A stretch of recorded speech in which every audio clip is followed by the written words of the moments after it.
बिस्मिल्लाहिर्रहमानिर्रहीम। अस्सलाम वालेकुम। My name is Amara and I am a clinical psychologist. मैंने अपनी प्रीवियस वीडियो में स्ट्रेस मैनेजमेंट टेक्निक्स के बारे में डिस्कस किया था। आज मैं बात करूँगी सेल्फ़ कॉन्फिडेंस के बारे में। कॉन्फिडेंस इशू हम सभी कहीं ना कहीं फ़ेस कर रहे होते हैं। फॉर एग्ज़ाम्पल, हम कहीं इंटरव्यू देने जाते हैं तो हम नर्वस फ़ील करते हैं। इसी तरह एज अ स्टूडेंट जब हम क्लासरूम में प्रेजेंटेशन दे रहे होते हैं तो हमें नर्वसनेस फ़ील होती है। नर्वस होना एक नेचुरल थिंग है, लेकिन उसको ओवरकम करना बहुत इंपॉर्टेंट है। इसलिए आज की वीडियो में मैं कुछ ऐसी स्ट्रेटजीज़ बताऊंगी जिनको यूज़ करते हुए आप अपने नर्वसनेस को ओवरकम कर सकते हैं और अपने कॉन्फिडेंस को बिल्ड कर सकते हैं। First of all you have to face your fears. हम बहुत से काम परफॉर्म करने से डरते हैं। हमें लगता है कि हम उन कामों को अच्छे से परफॉर्म नहीं कर पाएंगे। अब ये जो डर होता है हमारे कॉन्फिडेंस लेवल को डे बाय डे कम करता है। फॉर एग्ज़ाम्पल, अगर एक स्टूडेंट को प्रेजेंटेशन देने से डर लगता है तो वो प्रेजेंटेशन डे पे या तो लीव ले लेगा या फिर कोई और एक्सक्यूज़ बना देगा, लेकिन प्रेजेंटेशन नहीं देगा। ऐसा करने से उसकी परफॉर्मेंस मज़ीद इफ़ेक्ट होगी। कॉन्फिडेंस तो उसका कम होगा ही होगा, लेकिन उसकी परफॉर्मेंस पे इफ़ेक्ट होगी और आने वाली ज़िंदगी में वो कभी भी किसी सोशल सिचुएशन में कॉन्फिडेंटली स्पीक नहीं कर सकेगा। अपने पॉइंट को दूसरों के सामने कॉन्फिडेंटली एक्सप्लेन नहीं कर सकेगा। अब अगर वो अपने इस फियर को चैलेंज करता है, इसको फेस करता है और ख़ुद को ये मैसेज देता है कि no I can do it, तो definitely he will be successful. So best way ये है कि आपने अपने आप से कमिटमेंट करनी है कि मैंने डेली अपने एक फ़ियर को फेस करना है, उसको चैलेंज करना है, उसको ओवरकम करना है। ऐसा करने से आपका कॉन्फिडेंस लेवल इंक्रीज़ होगा और आप अपनी लाइफ में रिस्क लेना सीखेंगे।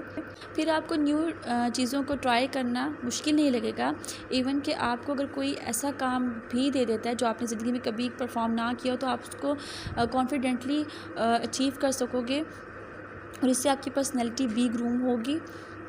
Next point is learn from your failures. It is very important point, क्योंकि हम सभी ज़िंदगी में नाकामियाँ फ़ेस करते हैं।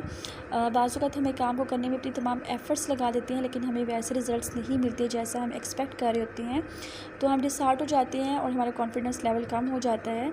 सो बेस्ट वे ये है कि आप अपनी नाकामियों से सीखें, अपनी मिस्टेक्स को एक्सेप्ट करें, अपनी नाकामियों से सीखते हुए ज़िंदगी में आगे बढ़ते जाएँ। अगर एक काम को करने में आपको फ़र्स्ट टाइम नाकामी हुई है तो नेक्स्ट टाइम आप उसको परफॉर्म करें, नेक्स्ट टाइम मज़ीद एफ़र्ट्स पुट करें, तो आपको डेफिनेटली रिज़ल्ट्स मिलेंगे। उससे आपका कॉन्फिडेंस लेवल भी इंक्रीज़ होगा।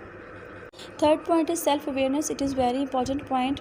जब हमें अपनी स्ट्रेंथ्स और वीकनेसेस के बारे में पता होगा तो हम हर वो काम कॉन्फिडेंटली कर सकेंगे जो हमारी एबिलिटीज़ के साथ मैच करता होगा और हम अपनी वीकनेसेस को ओवरकम करेंगे। हमें से बहुत से लोग ज़िंदगी में नाकामियाँ इसलिए फेस करते हैं कि उनकी एबिलिटीज़ उनके प्रोफेशन के साथ मैच नहीं करती, जिसकी वजह से उनको नाकामी होती है, उनका कॉन्फिडेंस लेवल कम हो जाता है। So self awareness is very important to build self confidence. Next point is change your body language. Body language बहुत मैटर करती है। जब आप एक रूम में इंटर होते हैं तो आपकी बॉडी लैंग्वेज नोट हो रही होती है, ऑब्जर्व हो रही होती है। वहीं पे पता चल जाता है कि आप कितने कॉन्फिडेंट पर्सन हैं। फॉर एग्जांपल, अगर आप कहीं इंटरव्यू देने जा रहे हैं तो आपके बैठने के स्टाइल से ही पता चल जाता है कि you are a confident person और नॉट। अगर आप कंधे आगे की तरफ झुका के बैठे हुए तो it's mean you are nervous. इसी तरह अगर आप प्रेजेंटेशन देने जा रहे हैं तो आपकी बॉडी लैंग्वेज ऐसी होनी चाहिए जिससे शो हो कि आप एक कॉन्फिडेंट पर्सन है।